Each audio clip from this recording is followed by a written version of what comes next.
Okay, thanks so much for joining us once again on the bright side. We left off yesterday talking about cancer and tumor cell formation.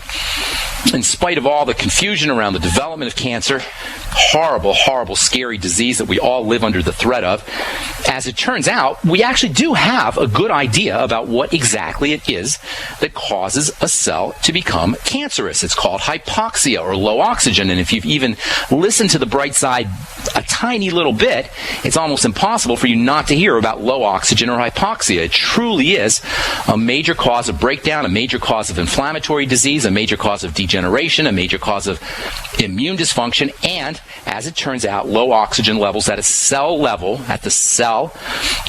actually the cell membrane level, hypoxia or low oxygen, is associated with cancer. And if you think that's simplistic, if you think that's not possible, oh, my doctor didn't tell me about that.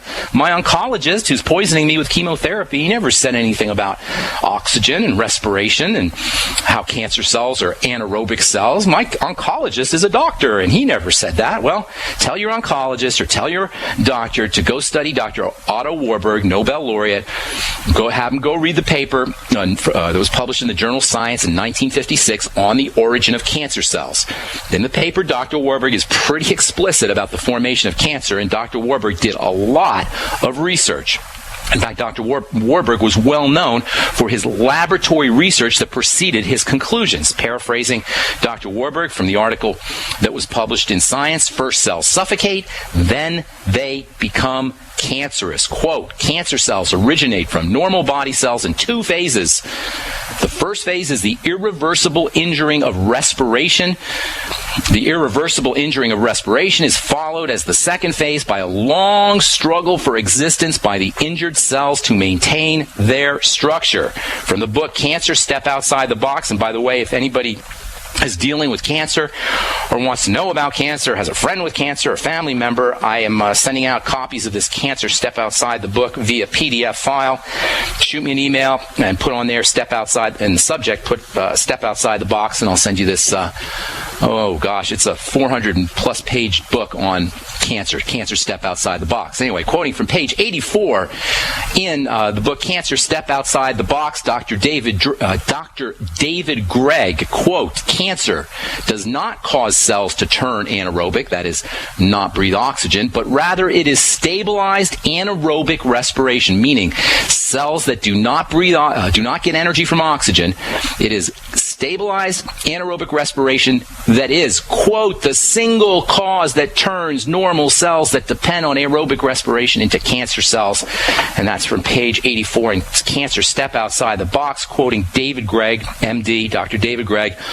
You can get more information off his website, chrysalis.net, Krysalis, chrysalis.net.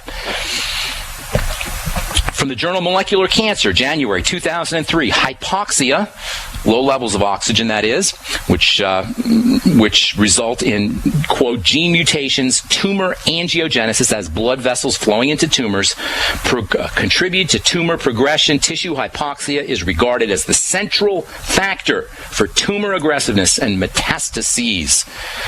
Here's something else for you. You know, you always hear that something causes cancer, this or that causes cancer. You always hear causes cancer, right? Acrylamides cause cancer. Toxins cause cancer. Viruses cause cancer. I always hear cause cancer. Well, Dr. Warburg talks about this in the paper. He says, quote, just as there are many causes of black plague, heat, insects, rats, but only one common cause, the bacteria, there are many remote causes of cancer, tar, arsenic, UV rays, but there is only one common cause into which all causes of cancer merge, the irreversible injuring of respiration, unquote. This is so clear, people. The bottom line is cancer, or a cancer cell, is a cell that has been suffocated, a cell that has been robbed of oxygen for a prolonged period of time. And why is that? Because oxygen is like the blood of a cell. It's the nourishment of a cell. It's how a cell gets energy. The way we get energy from nutrients, a cell gets energy from oxygen. The way a blood delivers nutrients to the body, oxygen delivers electrical energy to a cell, electricity to a cell. And this is such good news because we are all, in a way, living under the sword of Damocles called cancer. where we never know when this thing is going to hit. But if you understand that a cancer cell is a cell that has been suffocated, robbed of oxygen, the solution becomes simple. Number one, make sure you're breathing. Make sure you're breathing deeply. Make sure you're oxygenating. Number two, make sure you're reducing anything that's going to exacerbate or cause inflammation at the cell level, so-called microinflammation. Microinflammation, clogging up at the cell level, can also rob a cell of oxygen, just like poor breathing techniques can do it.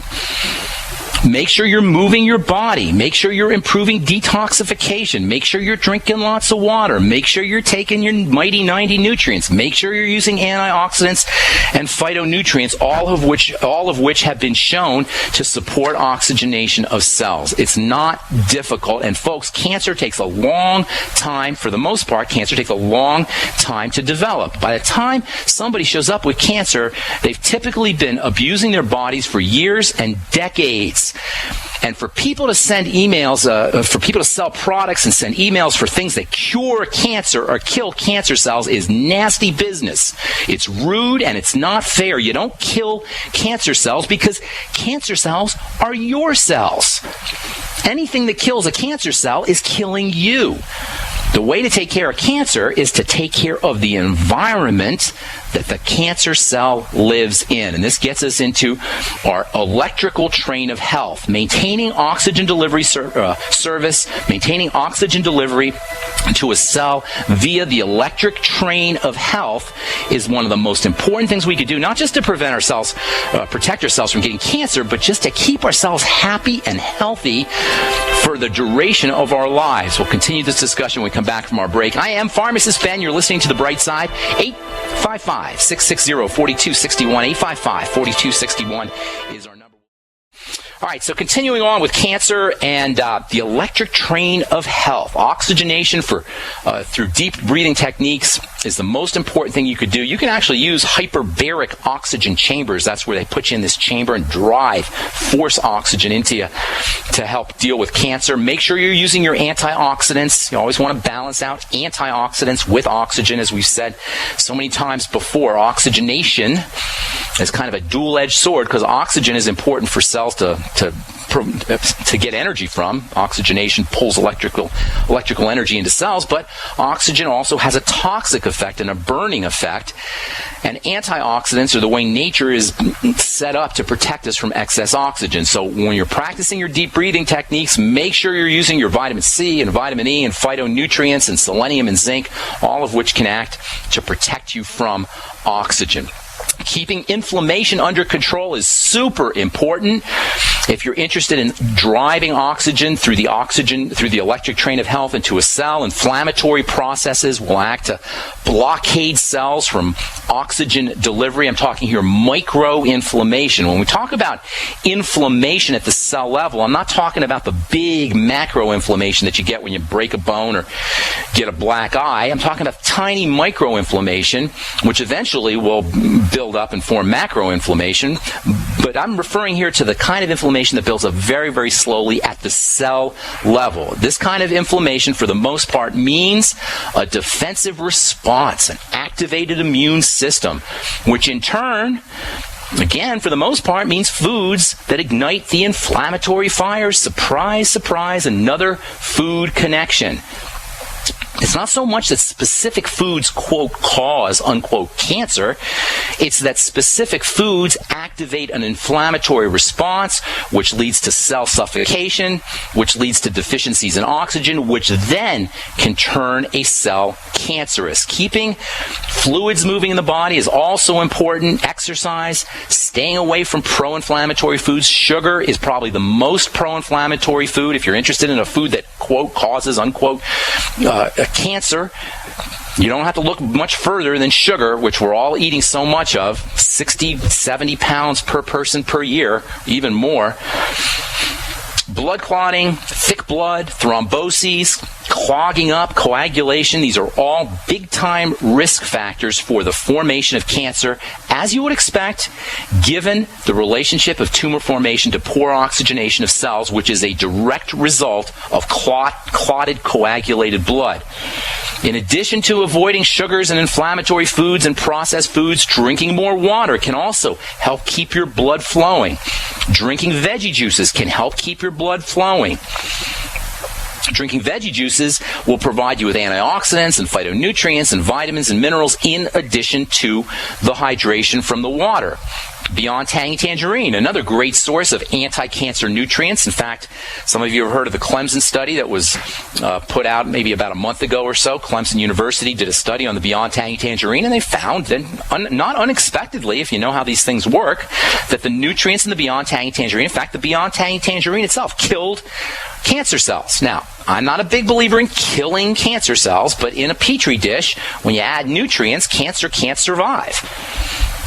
Cancer cells live in an environment of toxicity, in an environment of starvation, in an environment of suffocation. It is the environment that needs to be manipulated and controlled if you want to prevent or eliminate cancer, and even reverse cancer as well. In the book Cancer Outside the Box, Ty Bollinger, the author of the book, actually talks about reversing cancer. Actually, you know what? It's not this book where he talks about reversing cancer. It's another book by Bob Beck where he talks about, Robert Beck, where he talks about reversing cancer. It's not called The Body Electric, which is Robert Beck's famous book. And I forgot the name of his second book. I'll tell you what it is when we come back from our next break. But in the book, he talks about literally reversing cancer, the reversibility of cancer. It's not me talking. It's the I believe Nobel laureate. I'm pretty sure he won a Nobel Prize, Robert Beck, in his book, not The Body Electric, the other book, which I'll tell you what it is when we come back from our break. He actually talks about reversing cancer, reversing carcinomas, reversing the cancer cells. So I'll tell you what that is when we come back from our break. Keeping the lymphatic system moving is also very important. The lymph system is connected to the blood system. They're basically one system, the lymph and the blood. The lymph is responsible for moving fatty nutrients and clearing out wastes and poisons. Clogs and congestions in this system are likely to set the stage for inflammation and block oxygen delivery to cells. Lymphatic movement depends on muscular movement. Getting our butts out of our chairs and getting on a rebounder is one of the best things you could do to move your lymphatic system. Exercising, walking, taking the stairs instead of the elevator. Muscle contractions that are associated with deep breathing are one of the most important ways to make sure your lymph is moving. So deep breathing techniques can not only help nourish cells via oxygenation, but also by helping the lymphatic fluids move along and helping keep lymph moving so that toxins can be dumped out of the body and preventing inflammation. And one of the all-time best ways to protect yourself from cancer and to reduce the likelihood of all degenerative diseases and to slow down the aging process is to eat less food. Eating less food is super important. Yesterday, we talked about a study from Duke, a calorie restriction to treat cancer. This is off of the website medscape.com. Calorie restriction to treat cancer. The time is now. Quoting Dr. Stephen Friedland from Duke University, in the entire field of cancer research, there have only been a handful of studies of calorie restriction as a cancer treatment. None of them were authorized. Now, according to Dr. Friedland, Duke University is going to be using cancer or calorie restriction to treat cancer.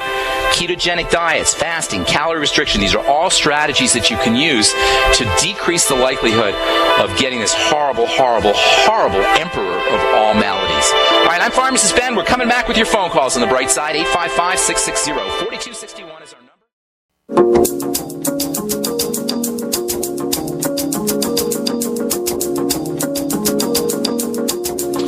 We are back on the bright side. The name of the book by Dr. Becker, where he talks about reversing cancer, is called Cross Currents. Dr. Robert Becker was a medical doctor who pioneered electromedicine. The Body Electric is his classic book, and he was famous for pointing out the electrical conductivity issues associated with healing and regeneration and health and wellness. And in the book Cross Currents, which is not as well known as his book Body Electric, he talks about reversing cancer reversal. electrical. Let's see, that's called Cross Currents. A little hard to find that book, Cross Currents. It's much easier to find The Body Electric. For you guys who want to get a copy of this paper on the origin of cancer cells that was published in February of 1956 by the famous Dr. Otto Warburg, and it's pretty easy to read. It's a scientific paper, so you need to have a little bit of technical savvy. But if you're interested in getting a copy of this paper, send me an email, ben@ksco.com, and I'll send this out to you. And again, if anybody's interested in getting this book, Cancer, Step Outside the Box, I will also send a copy, a PDF file of the book as well. So shoot me an email, ben@ksco.com. For you guys who sent me emails asking me questions, I am so sorry, but I get literally hundreds of emails a month, and I just don't have a way of answering everybody. I want to answer as many people as I can, and I try to get back to you. And if you put your phone number on your emails, it's much easier for me to get a hold of you, and then answer your phone too. Sometimes people don't answer their phones when I call, and then we end up playing phone tag, et cetera, et cetera. So send me an email if you want a copy of this paper on the origin of cancer cells by Dr. Otto Warburg. If you want a copy of the book, Cancer, Step Outside the Box.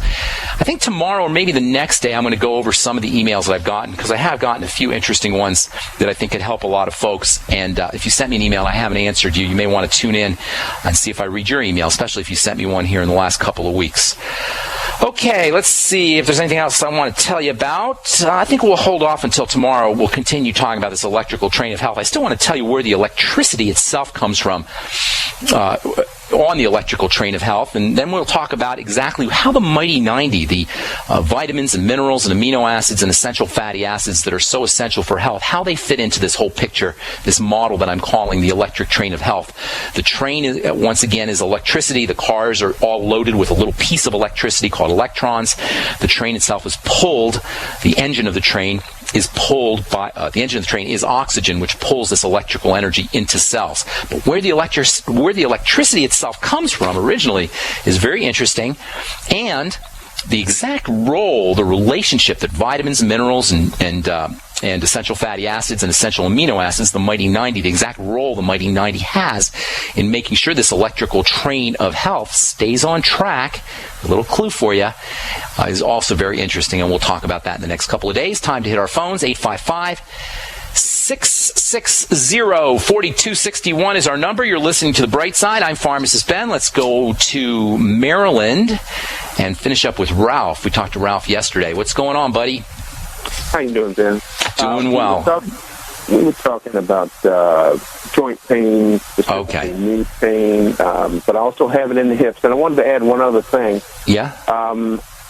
I described how I got off of the glucogel and the other nutrients, and my knees began to swell and become deformed. Well, that kind of thing is particularly in one leg and not in both legs equally. So now, are you saying after you take the glucogel, your legs swell up? No, when I took a break from telling. Okay. And I've never experienced that before. Well, you're getting older, my friend. You know, I think you said you were 50 or 60. Yeah. Okay.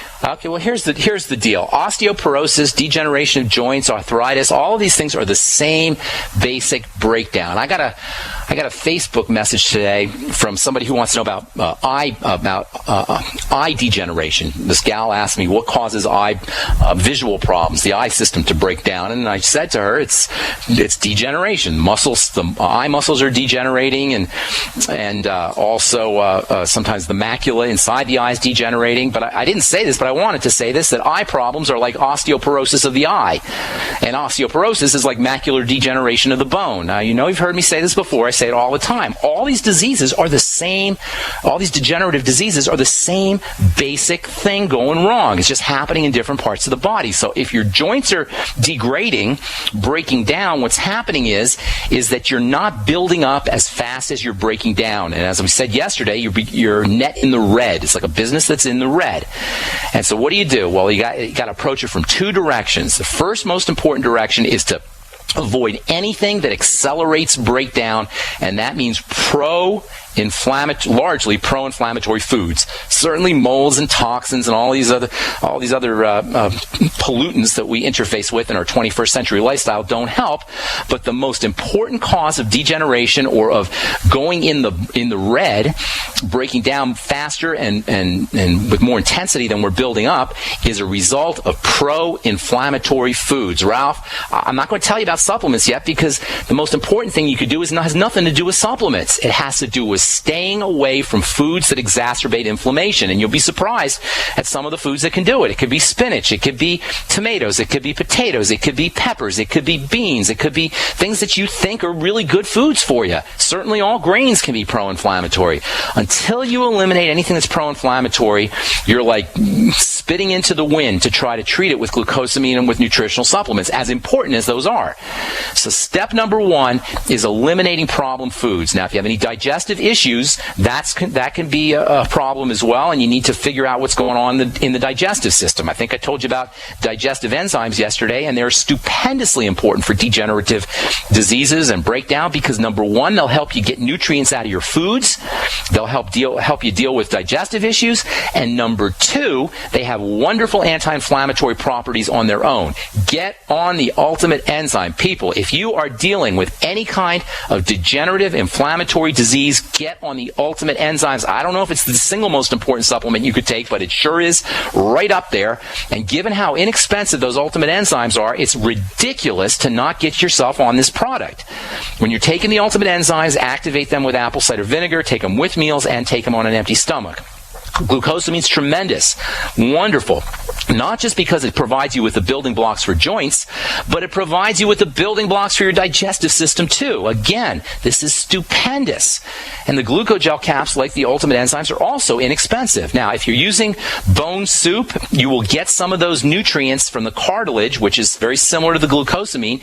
You'll be able to get some of those nutrients from the cartilage into your system, and that also will help coat the digestive system if you have any digestive issues, and it will help you build joint tissue. Get on bone soup, get on the ultimate enzymes, get on the glucogel caps, make sure you're flooding your body with vitamin C. Vitamin C not only is important on its own for helping build connective tissue and cartilage and help with joint pain, and it's anti-inflammatory, but vitamin C will activate glucosamine. Glucosamine and vitamin C work together.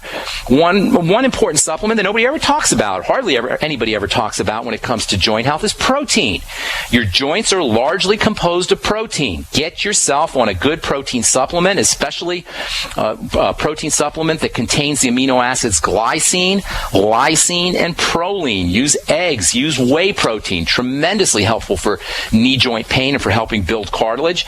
And also, make sure you're using essential fatty acids. The combination of essential fatty acids and protein can be tremendously helpful for all joint issues, joint health issues. There's so much more. Hang tight, Ralph. A couple more things and we'll finish up, and then we'll take Hector and Barbara as well. And let's see, who else do we have online? I think we have a couple lines open. 855-660-4261 is our number. I'm Pharmacist Ben. You're listening to The Bright Side. We'll be back after this.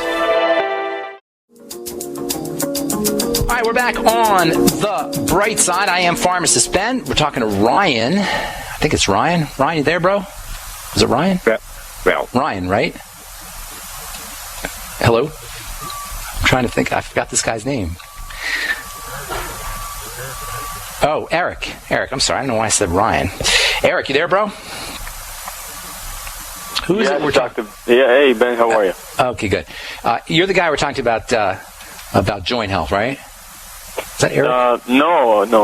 Where's that gentleman we were talking to? Oh, it was Ralph, not Ryan. Did we lose Ralph? Put Ralph on, John. I'm sorry. I thought it was Ryan. Oh, Ralph went goodbye. Okay. Eric, hang tight because I want to finish up with Ralph real quick. Vitamin C, essential fatty acids, omega-3 and omega-6. Make sure you're digesting your food. Use the digestive enzymes. Use lecithin. Get on magnesium. It's unbelievably helpful for joints, as is the mineral calcium. Zinc is also important for joint health, 50 milligrams of zinc. It's very difficult for you to rebuild connective tissue without zinc. Make sure you're using zinc picolinate. If you have any blood sugar issues, that's going to compromise your body's ability to absorb zinc. Diabetics, take note because zinc is very important for helping blood sugar control, and if your pancreas is messed up, you're not going to be able to absorb zinc as effectively. So if you're dealing with blood sugar issues and you have joint problems, please make sure that you're getting on 50 milligrams of zinc. Everybody should just make sure that they're on 50 milligrams of zinc. Sorry about the confusion, Ralph. That's my fault, and I apologize for that. Moving on, Eric, what's going on, my man? Okay, so I wanted to ask you if you could continue from Friday. You said, hold on a second here. So on our next program, I'm going to tell you about a nutritional strategy that you can use on your own to help stabilize serotonin levels. And I'm going to tell you about a very important hormone substance that comes directly from serotonin. That serotonin is truly a relaxation substance. It's truly okay, gotcha. I gotcha. I don't think I talk that fast. I hope I don't. Did you have me speed it up there, Eric? High speed, yeah. I was on high speed because I know I talk fast, but not that fast. That was a replay. That was a replay from a couple of weeks ago, maybe even a couple months ago. And the hormone I'm talking about is melatonin. Melatonin comes from tryptophan. It's very similar to serotonin. Serotonin and melatonin. Melatonin is derived from serotonin, and serotonin in turn is derived from tryptophan. So the hormone I was talking about is melatonin. Now, the point I was making is a lot of folks are under the misimpression. A lot of healthcare professionals are under the misimpression that serotonin is a relaxation hormone. It is not a relaxation hormone. It is a stress management hormone that helps you handle stress, and that's important, but it doesn't relax you. Melatonin is the relaxation hormone, and melatonin is unreal important. I mean, it is just mind-blowing, all the things that melatonin does in the body, even though most folks will tell you, well, it helps you sleep. It does way more than that. It's anti-aging. It helps accelerate healing. It turns on the growth and repair process. It's very important for digestive health. In fact, it may be more important for digestive wellness than anything else. It's been used to treat heartburn. You can use high doses of it. It fights cancer. It is just beyond belief how important melatonin is. You can buy it for $3 a month. You can take 9 milligrams of it a day for $3 a month or so, something like that, $3 or $4 a month. It's crazy cheap, crazy effective, and that's what I was talking about. It comes from tryptophan, and it is related to serotonin. Serotonin is converted to melatonin during at night, and keeping yourself making sure that you have enough time spent in the dark is very important for the production of melatonin. That's what I was talking about, Eric. Does that help you out, buddy? Yeah, so you would take it before going to sleep? Absolutely, take it before. If you take it in the middle of the day, it'll make you a little bit too sleepy. So yeah, take it before you go to bed. You want to take about. You said that will help digestion as well. It will help improve the digestive process. It's very important. Yeah. Yes, it will improve the digestive process. Google melatonin in the digestive system. You'll be amazed what you find out. Okay. Sounds good. And quick side note: when the blood sugar is elevated, for example, after eating fruit and nuts in the morning in a smoothie and stuff, is it typical to have in the solar plexus area to feel nausea? No, not typical. That's a sign that there's some kind of malabsorption going on. It's a good thing, though, that you're noticing it, because you want to link that to foods and eliminate those foods. It's good that you're noticing that, but it's not normal. Nuts can do it. Nuts can be a real big problem for digestion. Nuts are very allergenic for a lot of folks, especially almonds, peanuts, which aren't really nuts, but peanuts, almonds, those can be very, very problematic. Cashews can be problems for some people. Brazil nuts for some people. You got to see how you do. And be careful with roasted nuts. You know, a lot of times you'll see these nuts roasted, or you'll see them even in health food stores. You'll see nuts that are kept in these clear bins. This is not a good idea, because nuts are so rich in oils, and light is the enemy of oils, oxygen is the enemy of oils, and heat is the enemy of oils. So make sure your nuts are in the shell if possible, and make sure that they're not roasted. That's the worst thing you can do to a nut, is roast it. You can actually create carcinogenic compounds in the roasting process. Although there is actually some literature that talks about increasing the accessibility of nutrients with roasting. I would personally be staying away from any kind of roasted oils or roasted nuts or heated oils. Does that help? Yeah, thank you. Okay, thank you so much for calling. All right, let's see. John, help me out here, buddy. Who's next on the line? Hector in Texas. What's going on, buddy? What's going on, Brightside? How you doing? Not much. Hey, I just had a question about post-meal and fasting blood sugar levels. I got a hold of a glucometer, and we've kind of been playing with it. Okay, what'd you find out? So what number should I be looking for? Well, the ADA says 120 after 2 hours, and fasting under 100 in the morning. That's good. Oh yeah, that's good. Enough? That's real good. That's awesome. That's what do you eat for breakfast? What do you eat when it goes up to 120? What are you typically eating? I'm actually not even breaking 100. Oh, you're doing great, man. How old are you? 39. That's awesome, Hector. Have you been watching what you eat and taking care of yourself for a while? Yeah, for quite a bit. Generally for breakfast, I'll have a cup of beans and 4 eggs with some spinach. Good job, man. That's awesome. Yeah. Good for you. Right on. All right. Cool. Good. I just wanted to see if you lined up with the ADA or not. With ADA? Yeah, American Diabetic Association. Oh, no. I go by the ADA's figures. Yeah, 120. 120 is the max. You know, they consider you to be a diabetic if you're over 120, but if you're 119, they say you're fine, which tells you how stupid that tells you how dumb these tests are. You go to the doctor, and he'll test you, and you'll be at 119. He'll go, oh, you're fine. But if you're at 120, he'll say, oh, you're diabetic. Here's some medication. Here's some poison for you to stay on the rest of your life. 119, you're fine. 120, you're not. That's how dumb these tests are. And that's why I tell people not to waste your money on tests. You be the test. Let your body be a laboratory. Eat a food, see how you feel. Have your eat sugary foods and see how you feel. If you have hypoglycemia, if you eat a bunch of sugary foods and then 20 minutes later you feel like you need a nap, chances are you got some problems with your insulin. Your insulin is being cranked out too much. You may have insulin resistance. Lay off of insulin spiking foods, sugary foods, and see how you feel. Let your body be a laboratory. Don't waste your money on tests. Now they got these things called, thank you so much for your call, by the way, Hector. I hope we helped you out. Now we got these physicians and alternative healthcare practitioners practicing something they call functional medicine. And this is supposed to be a step in the right direction. Maybe it is, but it's certainly not where you need to be. Functional medicine is where they test you for everything. And then they put your figures up against a reference range, and they see where you fall into this reference range. If you're in the reference range, they say you're good.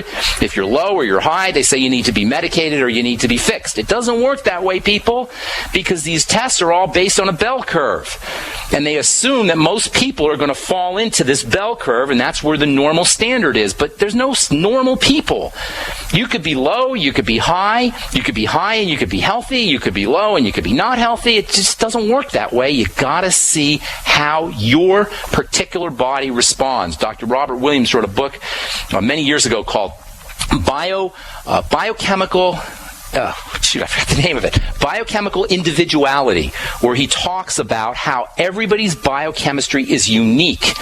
Functional testing and regular testing that they do in doctors' offices is a waste of money, in my opinion, a waste of money and a waste of time, because we are all biochemically unique. We all have our own biochemical specificity, our own biochemical individuality. Eat a food, see how you feel. If you eat something and you get snotty and you get mucousy and you start sneezing and you get joint problems, you're allergic to that food no matter what a test tells you. And eliminate that food and you're going to feel better. All right, we've got so much to talk about on the bright side. I'm going to tell you tomorrow about where electricity comes from for this electrical train of health. We'll also, hopefully I'll get to how the Mighty 90 fits into this whole model of the electrical train of health. And then I want to get into some letters and some Facebooks that I've gotten over the past couple of weeks, past month or so. I've gotten some really interesting notes, and I wish I could respond to everybody. And in lieu of that, I'm going to talk about some of these letters I've received in the air and hopefully help not only the letter writers, but help other folks as well who may be dealing with similar issues.